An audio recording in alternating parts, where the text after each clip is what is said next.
On the Success Systems for Business, Family, and Life channel, this is Vickie Helm. This is a coffee break show. Today, we have a new guest on, but first, we got to do the intro, and I'll see you guys in a second.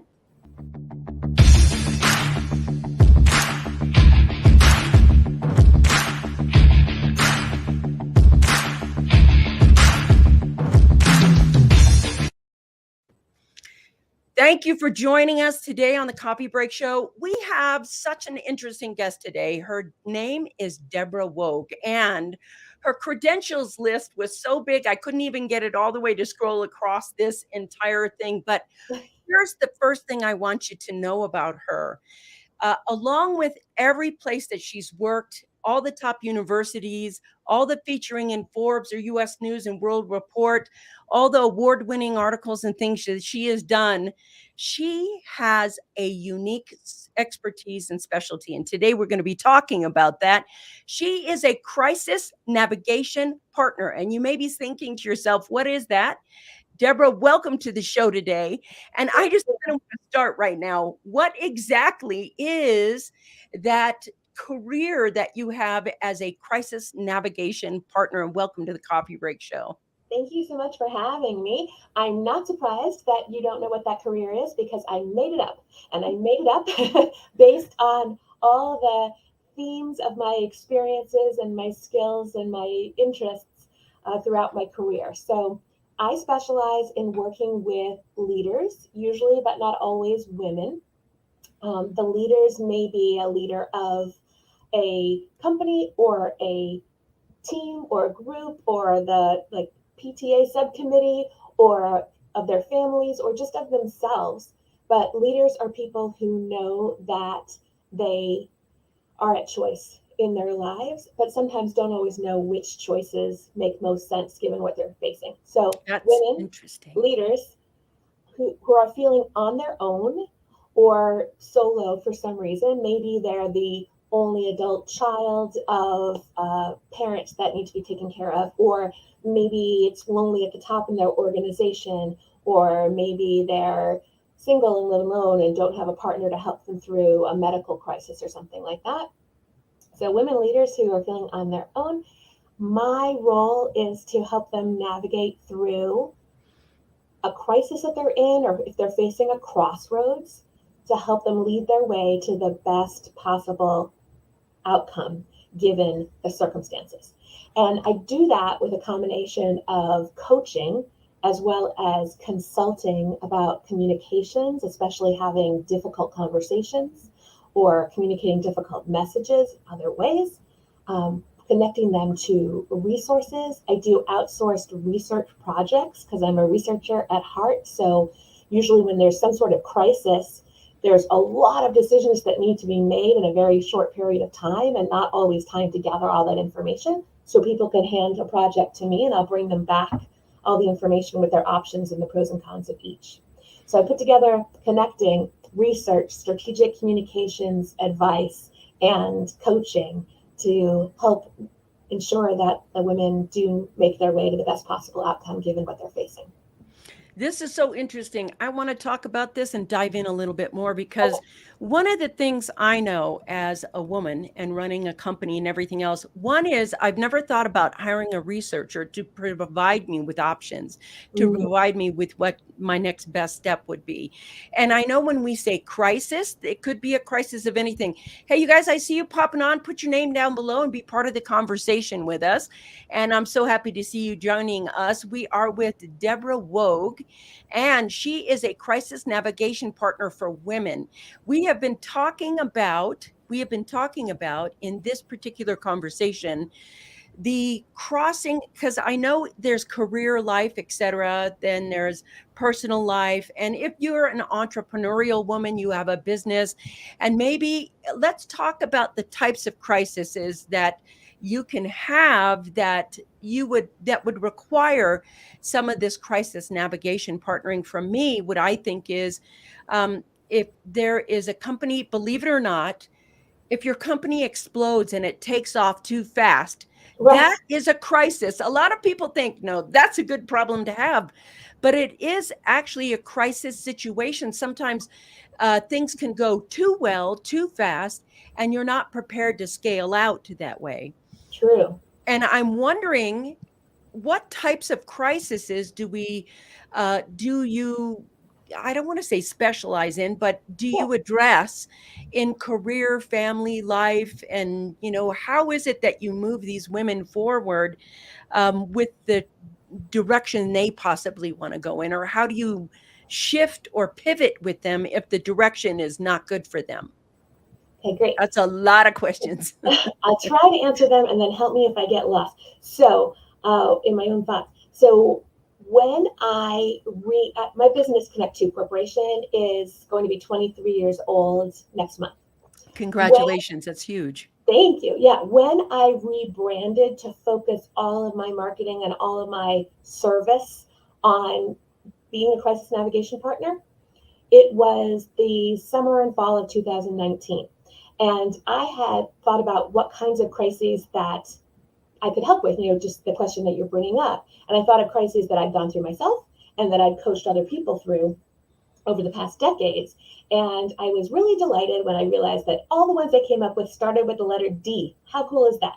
Divorce, uh, diagnosis of a Oh, mental yeah. health or physical health issue for you or a loved one, going through a dispute, death of a loved one, Mm. downsizing, either because you're having to shrink your company or your company has just shrunk you if Mm-hmm. you've lost your job. I've been on both sides of that, where I've been laid off, and I've also been the person in charge of all the people strategy where I needed to lay all the people off. So I thought of all these D things that were really great. Mm-hmm. And Disability came to my mind. disability also starts with D, I know. And so that was good. And then a funny little thing happened early 2020. A whole crisis came along that didn't start with the letter D at all. And that was pandemic. Yes, Crossed yes. my mind.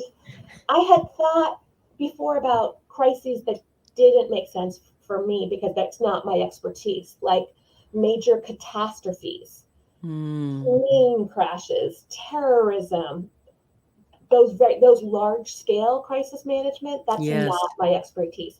I'm about more localized, what's happening to you as an individual, your family, your company, but not what's happening in the whole country, because the country is in crisis. And yet, when P for pandemic started, it was having such a localized impact on individuals at home, at Mm-hmm. work, sometimes working at home. Mm-hmm. And all of that really came together. Um, Previously, before I focused my work this way, I was a leadership and career coach and consultant for 20 years. And that's how I marketed myself. And I continue to use those skills and those experiences in the work that I do as a crisis navigation partner. Mm-hmm. So I meet the prospective client where she is at the time. So people come to me in various moments of their crises. Sometimes something has just happened. Sometimes they've been going through something for so long and they're just out of steam. Sometimes the crisis didn't actually happen specifically to them, rather than being the person I call the person zero, who's the person who's lying in the hospital bed, or the CEO who has to shut down his company or her Mm-hmm. company. Mm-hmm. Sometimes they're not the person zero, but they're the point person. They're the person whose job it Yeah. is to coordinate care for and Mm-hmm. deliver care for the person zero. And in fact, for me, I have been the point person more than I've actually been the person zero. I was the person zero when I Mm-hmm. got divorced. I was the point person when my son was diagnosed with type 1 diabetes. And I went from business is going on great today, tonight, diagnosis, figure it out, spend the next 5 days in the hospital, everything Wow. stops, all business stops. So it can be as traumatic or even more traumatic sometimes to be the point person than to be the person zero. So I meet the prospective client when they come to me, wherever they are, as that person zero or as that point person, and wherever they are in facing that crossroads or that crisis. God, that is so amazing. I have a fairly big career. I've built 18 companies and 6 Wow. of them have failed. I have a How lot do you that get has up? succeeded and but every time that I have hit that wall where the company is going belly up, I would have loved, and I mean loved, to have connected with somebody who is that kind of crisis navigation partner. Here's the thing I want to talk about, and I don't care if you're a woman or a man at this point. Everybody needs a crisis navigation partner, and I love the word because it's the partnership. One Yeah. is the first thing I want to say is in this process, the first thing that I did was beat myself up because you're always the leader and you're like, oh my God, I'm worthless. I can't believe I did this. It failed, blah, blah, blah, blah, blah. The Yeah. second thing I did was sometimes you fall down into this funk afterwards. Not sometimes, it's just funk. And you don't know how to get yourself out of that. Now, it doesn't mean that you're suddenly a bad entrepreneur because something happened or one of the D's happened, or maybe you lost a significant person on your team, or Right. there's some particular piece of HR, et cetera, that you're doing. And it's so interesting to actually give yourself permission as a CEO. To me, you want the navigation partner before the incident happens. Right. Somebody that can help you with the overview of what you're doing as you're doing it. Because, that's this is something I'm so inspired by. The whole it to me, when I talk to you, Deborah, I'm looking at a new, absolutely new industry Mm. to train crisis navigation partners, to go ahead and put them out to women and men and companies before things happen. In Yes. that crisis navigation thing, this is a huge concept. It is a huge thing that you've actually done. But what I want to ask you, I just want to start going and peeling this onion back a Yeah, little sure. bit, because to me, the crisis navigation partner, if you have that, it should be part of your business plan. Who are they? What did they do for you? How is it they're going to work with you and being able to maneuver your company when it happens? Yes. So let's say right now, um, because the crisis is always unexpected. Is that true? It's usually an unexpected I think that's incident. part of the definition of crisis is it's Mhm. unexpected. Yeah. Yeah, and so It wasn't on your agenda already. what most people don't do is plan a crisis situation. They plan an emergency fund, or they plan an exit strategy, but they don't plan for the actual unknown, is what I'm calling it. The Yeah. reason you have a crisis navigation partner, to me, would be the unknown zone. Mhm. And I call it the unknown zone because you don't know what you don't know. Nobody guessed that when I started my restaurant 7 months later, there was going to be this big pandemic that was going to close it down and all these people were going to be there. So, what happens at the point where, let's say, somebody goes belly up and it's time to pivot, or let's say it's just time to pivot Yeah. because of an industry or a regulation? Can they hire you in that particular, can they get a crisis navigation partner in that particular area to say, okay, what's the best pivot for you based on Yeah. whatever the criteria is that true? Yeah, for sure. And I work with people in those situations kind of at the career level, which I kind of call existential crisis. Mm-hmm. What work do I want to do next after this? And then Mm-hmm. also at the business level, which is, like you said, we can no longer continue to sell food to Mm-hmm. restaurant customers who want to come in and sit down and eat because they're all gone suddenly. So Mm-hmm. what are we going to do instead with this kitchen and these people? And how do you pivot? So I've been part of both kinds of conversations. During the pandemic, several of the clients I had were leaders of professional services firms who were used to working in a very particular way. And then suddenly that wasn't an option anymore. They couldn't all come to the big office tower that was downtown and have their meetings with their clients there. And it was different not only because people had to figure out how to use Zoom if they didn't know how, but how do they structure their work days? What's reasonable to expect from people? I have a client who is at a different professional services firm who was saying, I was a single mom. I built my practice in this particular area 10 years ago. I know what they're going through. And I would say, you do, but you didn't do it during a pandemic. That's you right. didn't do it in your house. You didn't do it while your kids were young and in the background.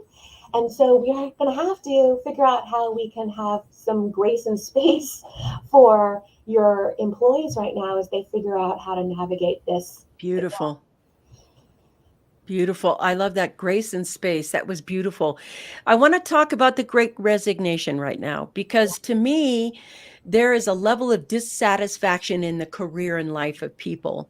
Yeah. And let's say that somebody was, I don't know what to do. I want to do something I'm passionate about. I want to do something that gives me a sense of meaning. I want to do something that's different. How is it is it always a crisis that you work through, or is it transitional as well? Yeah, that's when I say crisis and crossroads. I love it. Crossroads Crisis is and the crossroads. transitional moments. And I have a philosophy about if you need to pivot personally in your career or you need to pivot your business, how you go about that, which I'm happy to share if you want, but I don't want to tell you a field. Yeah, actually, I would, because I think this is singularly one of the most fascinating conversations I'm having right now. This is a new industry, a new career, and, crisis and crossroads. Beautiful. Thank you, Robin. Oh, thanks. I'm honored that you feel that way. And I see myself eventually growing this business. So I'm in the process of registering the trademark of crisis navigation. Fantastic. The USPTO, the Patent and Trademark Office, is having their own crisis. They're quite behind on those things, but it's in the works somewhere. I filed for it a long time ago. And I am a single mom right now with one kid who is a first year in college and another kid who is graduating high school in the spring. Wow. So as I transition into being, I don't really like the empty nester phrase because it sounds bad. Yes. And I want to celebrate that they're moving on, and Mm-hmm. I want to celebrate the extra space I'm going to have in my life. I heard this term, someone called it the next nest.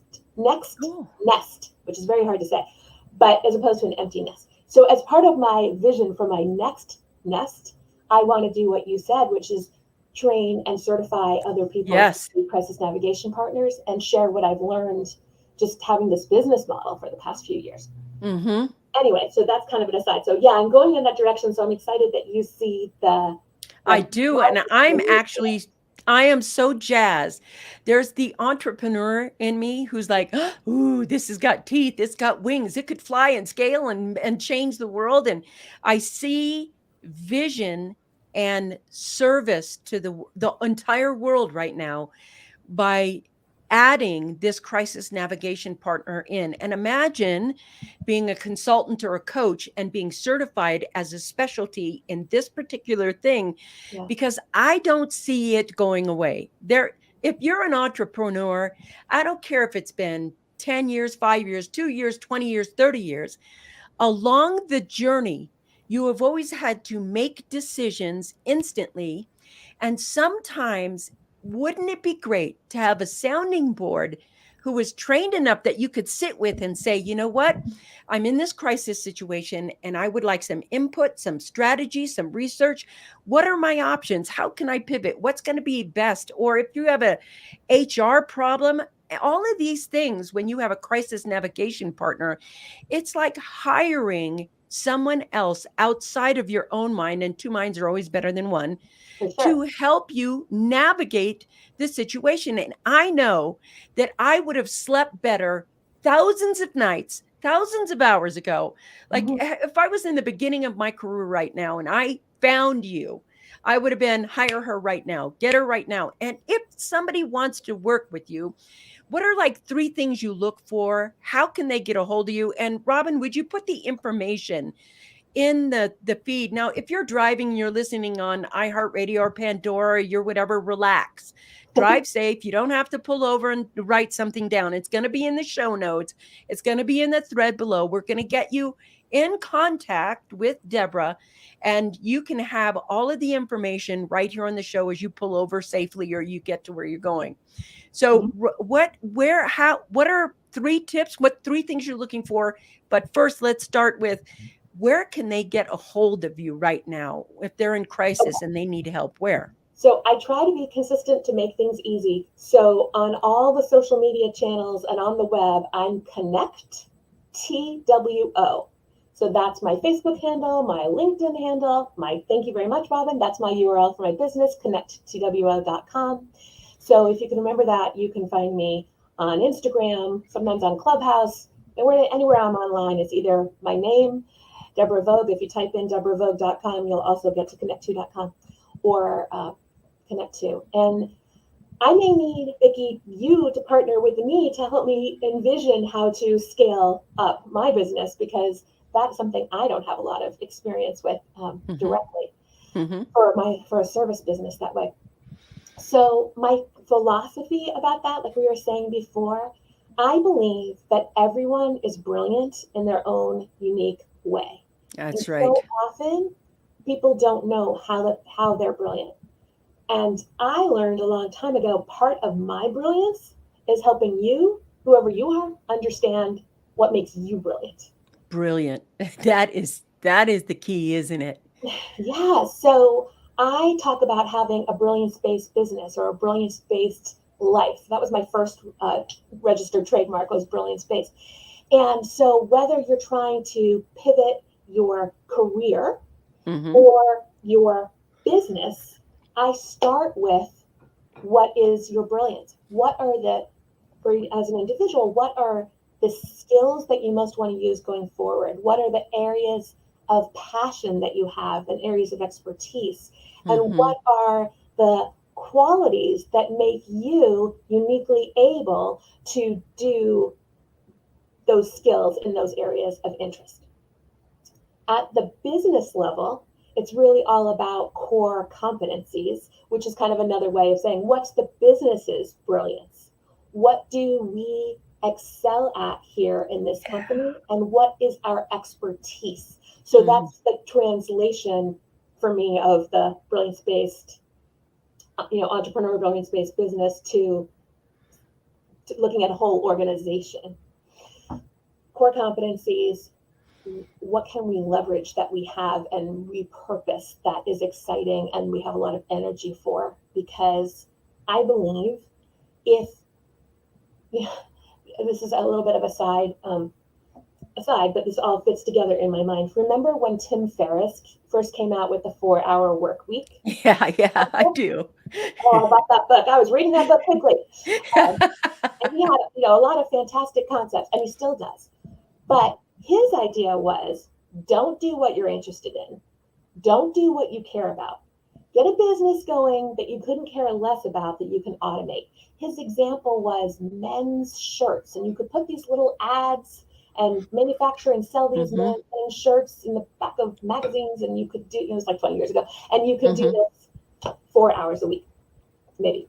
That philosophy is not in alignment with mine, although I do find Tim Ferriss and his ideas. He's nice, and I agree with you. The perspective you have, I share. I believe that there's no such thing as working 4 hours a week and having a thriving entrepreneurial venture or a thriving career where you're employed by somebody else and you're supporting yourself and you're doing it in 4 hours a week. That's it. That's a fantastic pipe dream. If you figure out how to do that, I want to hear about that. I haven't really seen that with many of my clients. Not at all. Colleagues. Not anyone. No billionaire is a 4-hour work week dude or gal. So you may as well choose work that matters to you and that energizes you, so that you can have this positive, virtuous cycle that the more I work, the more I get excited about what I'm doing, and then I have more energy, and then I can work more.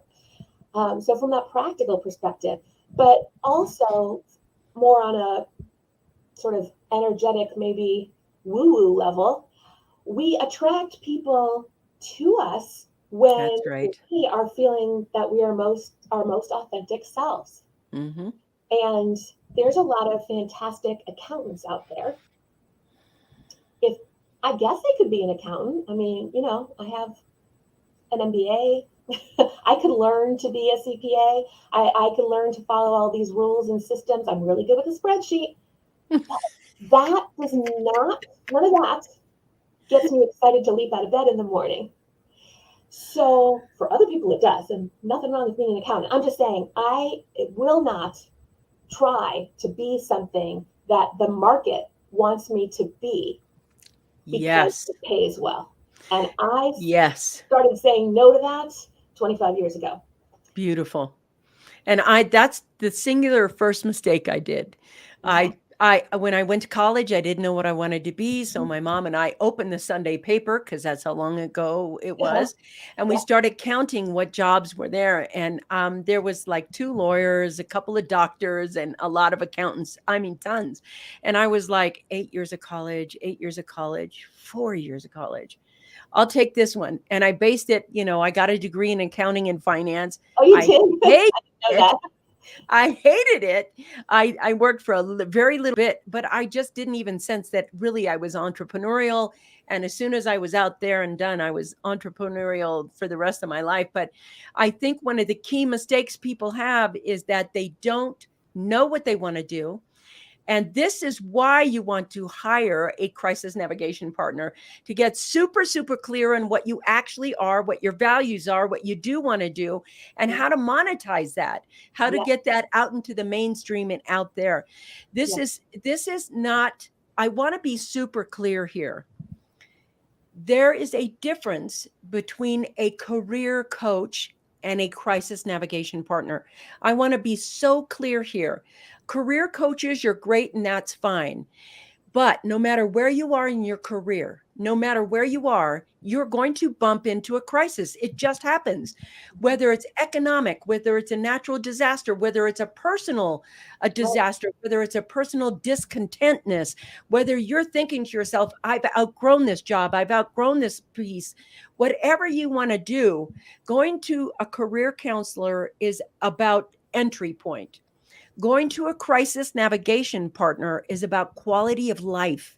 It Mm. is about having something that is massively different than just saying, okay, I'm making, $30 an hour.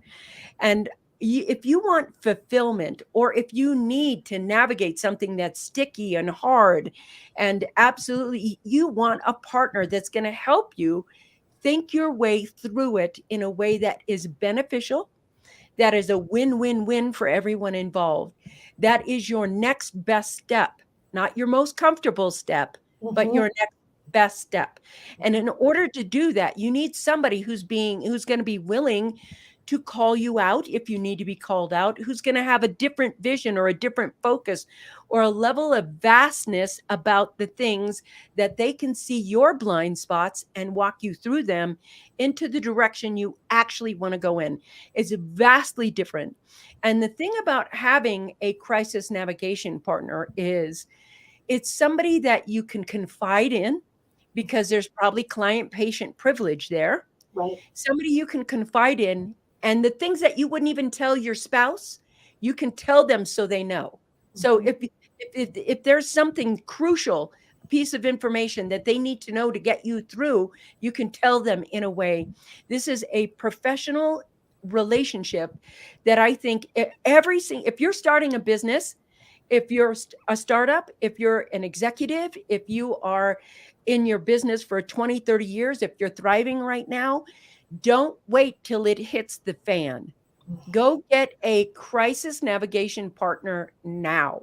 You can have, I would imagine myself, you could have one on retainer if you wanted to. If you're a big company and you're looking at the possibility of navigating our tumultuous future, then having a crisis navigation partner is absolutely core. It's a core essential piece of business. I am so excited to be talking about this because all I can think of is every single time I could have used your service. And here's the thing.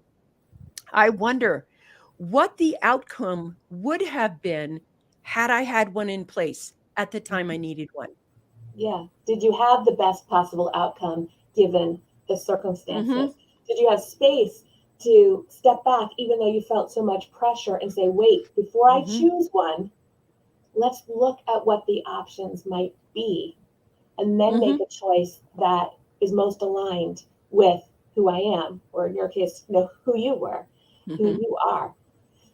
Because sometimes people just pick, like panic and pick. Yes. It is And the panic and pick. Yes. I want to tell you something that happened to me. That's a very short story.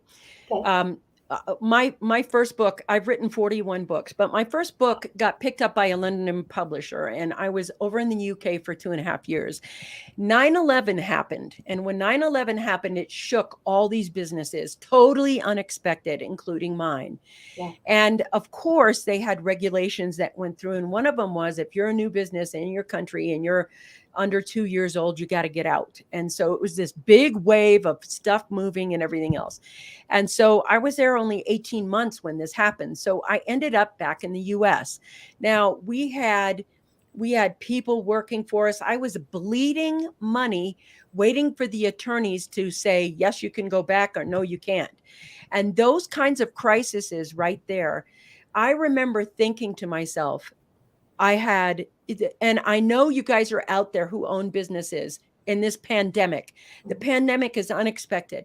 So what happens is you start thinking about all the people who are depending on you. You stop thinking about what's best for the business. It's almost like you abandon the baby for the people that depend on you. mhm, And so I want to talk to the people. I want you to talk to the people who are out there. I know that you don't want to abandon the baby for the people. And I know that part of the consideration of those people keep you up at night. You're like, oh my gosh, these families, they're depending on me to make sure that their living is blah, blah, blah, blah, blah. And you could be telling yourself such negative, harmful things. yeah. So let's stop for a minute and say to the person who needs you right now, what would you say to them in this crisis moment so that they could calm down enough to get in contact with you and take the next best step for them? You don't have to do this alone. These Yes. decisions are big and important and hard. Like you said earlier, Vickie, two brains are always better than one. And so, why not have support as you go through this process? Yes. Be strategic. I know you're under pressure and I know it's scary and you feel like you need to act fast, but fast action could end up costing you way more than you would have been, the much larger expense than you could spare yourself if you took some time to stop and think. Mm. Then you don't have to do it alone. I've been through business crises, personal crises, career crises, parenting crises, Yeah. home crises, and some of them I handled all by myself. And it was so incredibly painful. And if you're the point person in a crisis, if you are the vice president to the president who's in crisis, or if you are the spouse to the other spouse who's in crisis, like I said before, sometimes that's even more traumatic and challenging. And we don't tend to think about those people enough. There's no attention on them. All the attention is on, oh no, so and so's in the hospital bed. This must be so difficult and painful. And of course it is. But Mm-hmm. what about the person right next to the hospital bed who has spent the past 4 nights at the hospital Mm-hmm. and is not figuring out how they can handle what they're That's supposed to right. be doing at work right now and what they're supposed to be doing at home right now before they Mm-hmm. knew that this person would wind up in the hospital. So you don't have to do it alone and you don't have to have all the answers in your head already. We can go get more information together. If you don't have time, I'll go get it. One of my close friends, when I was 30 years old, was diagnosed with something absolutely horrible. And he had lesions on his brain and he lost his ability to speak. And I asked his partner, what can I do to support you? And he said, the hospital says we can consider these different clinical trials. I don't have time to go find out about these clinical trials.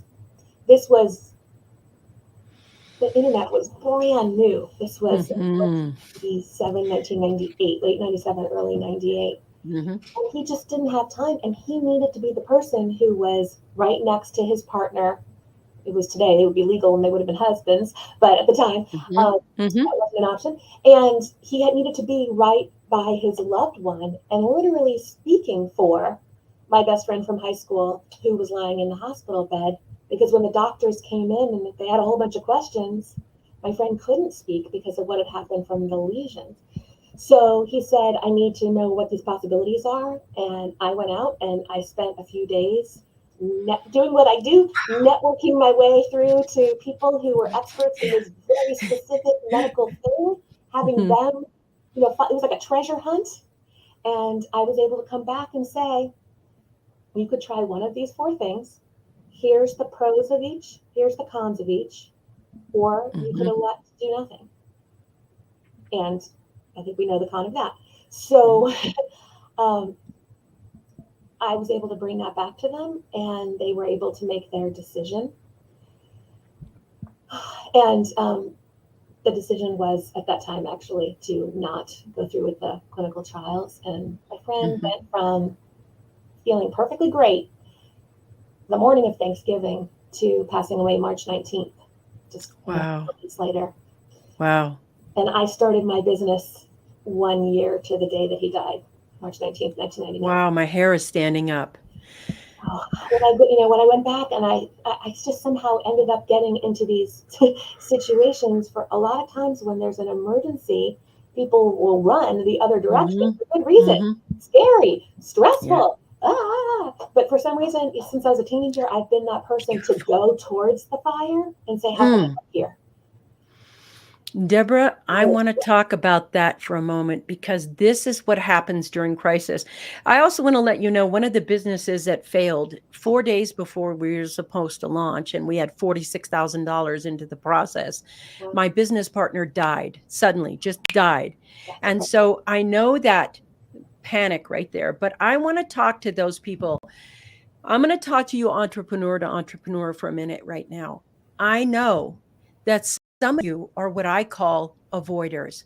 And you're great when everything about your business is going your way and what you say goes and what people think do. And so you're kind of a reward CEO. You're the kind of CEO that is somebody who has the position because it makes their ego look good. And when the crisis happens, you avoid. You start handing it down to your executive team and trying to get them to solve the problem for you.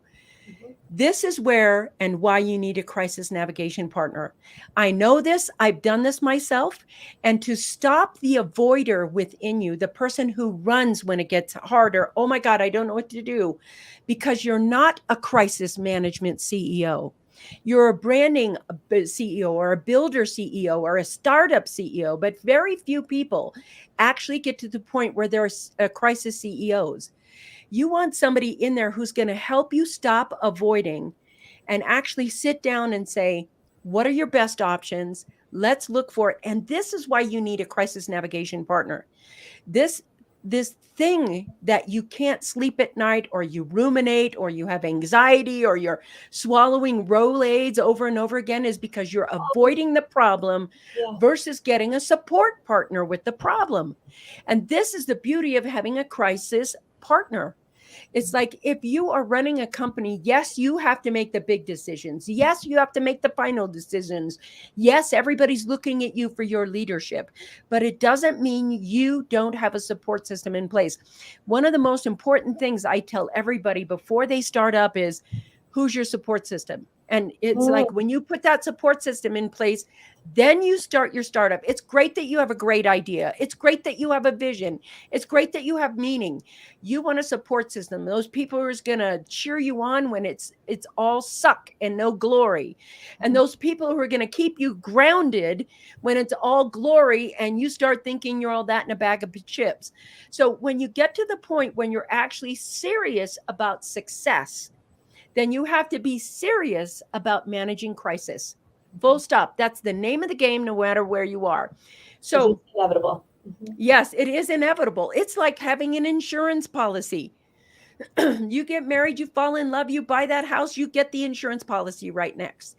That's what a crisis navigation partner is. It's the insurance policy that you don't fall victim to your unreasonableness, your blind spots, your own fears, your own ego, and your own judgments about yourself. It's like if it goes belly up, before it goes belly up, before you hit that point in your career where you are unhappy, depressed, anxious, using addictive behavior, like, oh my God, I need another cookie because I'm so stressed out. I'm a stress eater.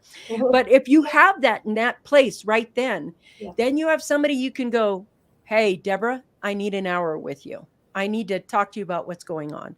If you have this as a piece of your career or as an option, you're going to help more clients.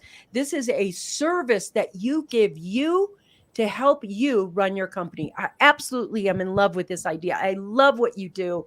I absolutely want to talk about the future of business right now and what you see. And I want to share my opinion with that because I think this is why everyone should have a crisis navigation partner. And if you're looking to yourself and you're saying, I love what she does. I'm a consultant and I am a coach and I want to learn from her how to be a crisis navigation partner, because that's a huge thing. You can't just put it on your door and say, I'm this. That's just BS. Let's get real. In order for you to be good at what you do, you need supervision and you need mentoring as well. And to me, this is a very good thing to be. This is a future career. So let's talk about the crises that you see coming, that you think people need to maybe steer around or be cautious of or be careful of. And I'm not talking just about business. I'm talking about human life around the world, just what you see that people may want to be focused on and looking out for or having a plan for. Well, I am not the faith popcorn of crisis, but I know I can't predict the future, except I know that in every life and in every business, there are unpredictable big challenges that come along. And when they stop you from going forward with your regularly scheduled programming, whatever you got on your agenda for this week, that's a crisis. And when they demand that you make big decisions quickly, and a lot of them, that's part of crisis. So I don't know, like with the homeowners insurance policy analogy, you don't know whether you're going to get robbed or your house is going to catch on fire, or there's going to be a flood. But insurance covers you. But maybe flood is a bad example because I know flood insurance is a separate thing. But you know what I'm saying? Yeah, I do. What you got to do is prepare. So there's 3 keys to navigating any of life's inevitable big challenges, I think. You go, girl. 1, community. 2, communication. 3, capacity. Brilliant. The 3 C's. 3 C's. Vickie has already articulated beautifully why you need community and your support system. I don't think I need to say it anymore. You did it great. Communication. In a crisis, like in every day, information is power. And if you want to lead your way to the best possible outcome, you're probably not planning to go alone, and you're probably going to need to bring some other people with you, whether they're your medical professionals or your advisors or your children or other people that you love. You're going to need to talk to them. And if you're in crisis, probably what you're going through is tough. Again, I don't know if your house was on fire or you got flooded out or you got burgled, but you're going through something really difficult and you're going to need to talk to other people about it. And yes, to get support, but also to let them know how you're going to take care of them as a leader in those situations. And then the third piece is capacity. So Mm-hmm. how much can you do? What can you take on? And Yeah. what absolutely puts you over the edge? Yes. Quick side note back to communication. We also have, as you were talking before, a lot of self talk going on. Communication Absolutely. intrapersonally within ourselves. And Yes. we need to work on that too, because we can Beautiful. take ourselves down so quickly by turning on ourselves. And I can tell you, like, I had an upsetting experience the other day, and my first thought when I understood what was happening was, oh, I am so stupid. I should have seen this coming. I should have known, and I just started going in on myself. And then I realized it's so much easier for me to just devolve into self criticism It is. than it is for me to say, okay, so what are we going to do now?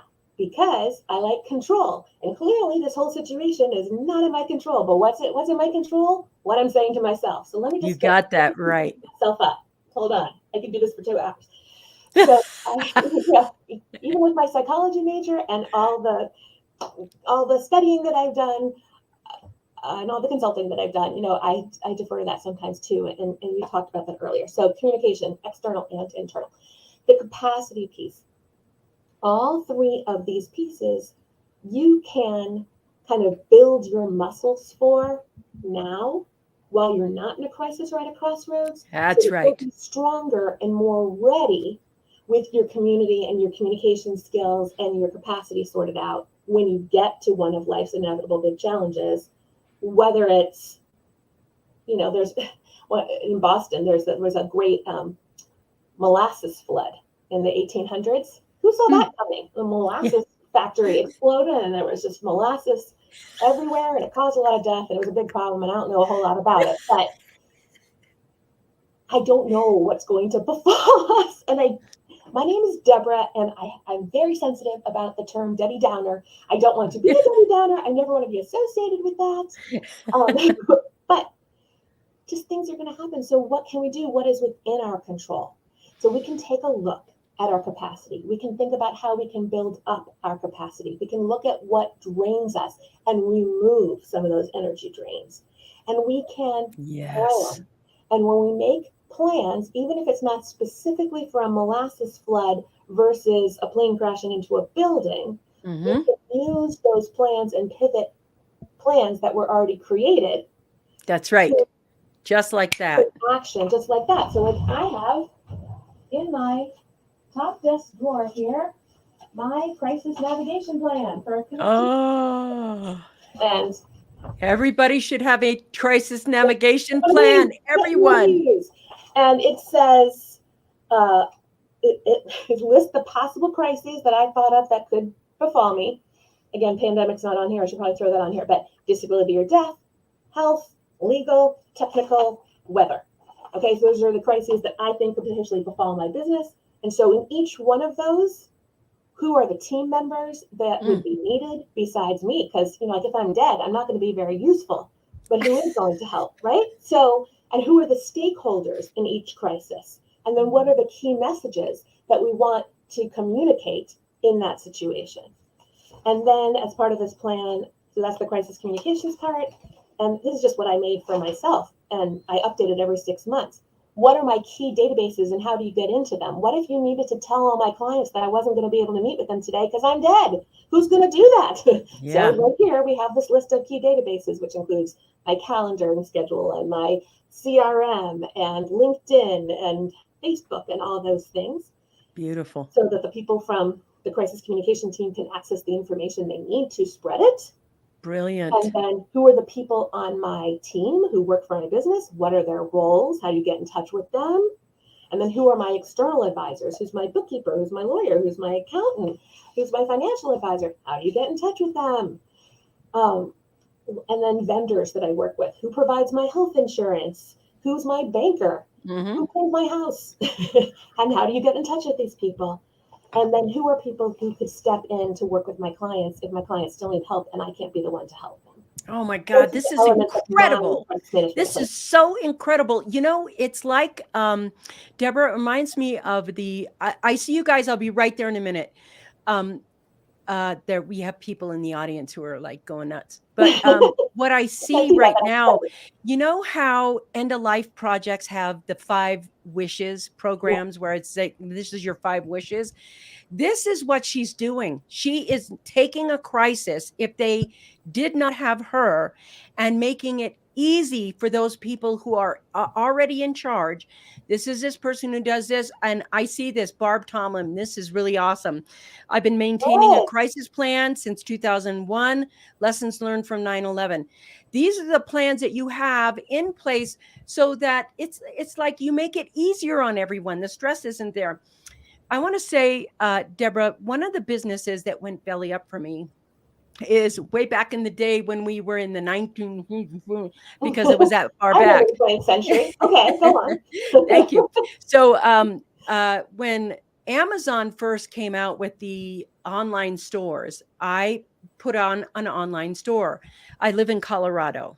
Okay. And I had passive income rolling in, just selling products on Amazon. And I was close to that 4-hour work week, but not quite there. But I was playing way more than I was working. And suddenly, the state of Colorado decided that it deserved some tax dollars from Amazon. This was And huge. Amazon was like, taxes? Poof, we don't pay taxes. And overnight, we were the very first state that said yes, and Amazon said no. And everybody in Colorado that had an Amazon store the next day, now I'm an author, I sell books, I write for a living. And all the things that I was selling on Amazon, the next day, none, zip, nada. So I went from having a lot of income to no income in 24 hours from the time it was there. I did not know what to do. I didn't know what to. That's the crisis point. A regulation can put you up and belly up. And 9/11 was another thing that made one of my businesses go up. They're not circumstances that you're always in charge of. And in that crisis thing, what I know of is, here's what I know, Deborah. I know the panic, the unrest, the what I say when I'm talking to myself that takes away my reason and my ability to discern. And I need help with that point. That's why we have crisis navigation partners. If you guys have any questions, you guys can ask her now. I'm going to tell you, if you're driving, don't worry about it. Relax. We already have every way you can get a hold of her, from her LinkedIn, her Facebook, her website, her everything in the show notes. You can get this and continue the process of getting these things in place.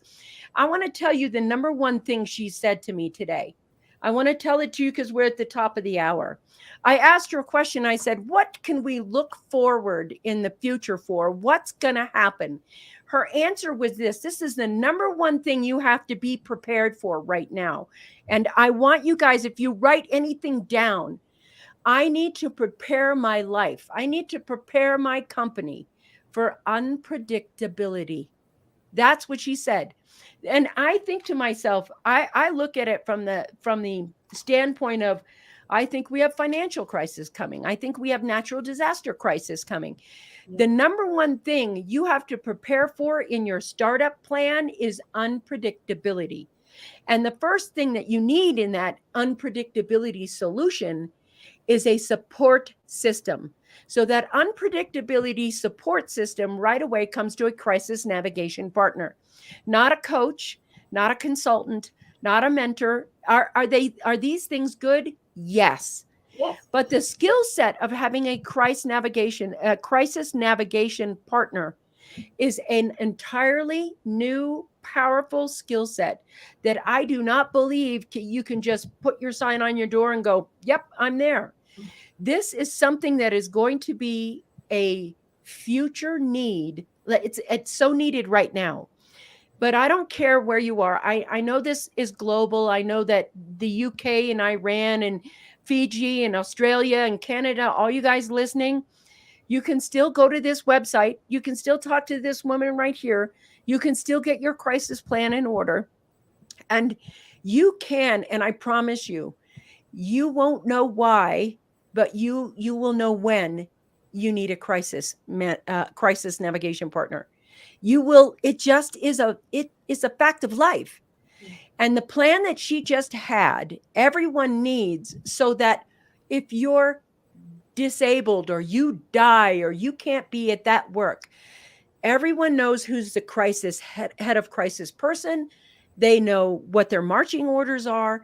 You have made your business and the people that have dedicated their life and their time and their hours to you, you have made it less stressful to have this. And Robin, would you do me a favor and put her website again? Debra, just tell us one more time what your website is. It's Connect, connect2, TWO.com. TWO, number 2, spelled out, connect2.com. Yep. Yes. And then updating regularly. Yes, you need to update this regularly. I would say even quarterly. Like if you have changes, how Yeah. often do you update that? For me, I have a recurring note in Trello, which I use to manage all my to-dos, that pops up Beautiful. every 6 months and reminds me to do it. But in a bigger business, I'm sure it makes sense to do it more often. It's just in my business, I'm the only person who works here full time, and then I have different people who work with me. And over the course of 6 months, sometimes that changes, or I get a new, I refinance my mortgage, or I get an additional assistant, or things change. So I just look at it twice a year, and I always find things to update. Mm-hmm. So this is perfect. And I know there's a lot of you out there saying, I want to learn to be a crisis navigation partner. Well, just go to that connect2.com, and, talk to Debra. And I just want to say, this is one of the most powerful and perfect conversations for times like these right now. And I absolutely love, with a capital L, what you do. And I am so excited that you've been on the Coffee Break Show today. I Thank you want to for having me. You leave. fired me up. I want to leave the show today having you talk to the person that needs you most and asking you, what would you tell them to do right now? That. Take a breath. There's always time to breathe. And we Yeah. put that out the window so fast. I'm a great breath holder. And if you're the point person, breathing is also important, because the research shows that if I take a moment to breathe, even if you don't consciously notice, your heart rate goes down too. Start with the breathing. Great. And then get on your computer. This is my advice, and dial that address that we have in there, and get yourself to the nearest place where you can talk to Debra. Listen, every week on this show, we have brilliant experts, and today is no exception. Thank you for being on the Coffee Break Show. I will see you next week with our next guest. Now it's time to listen to the music again. We'll see you guys next week. Thank you for being here.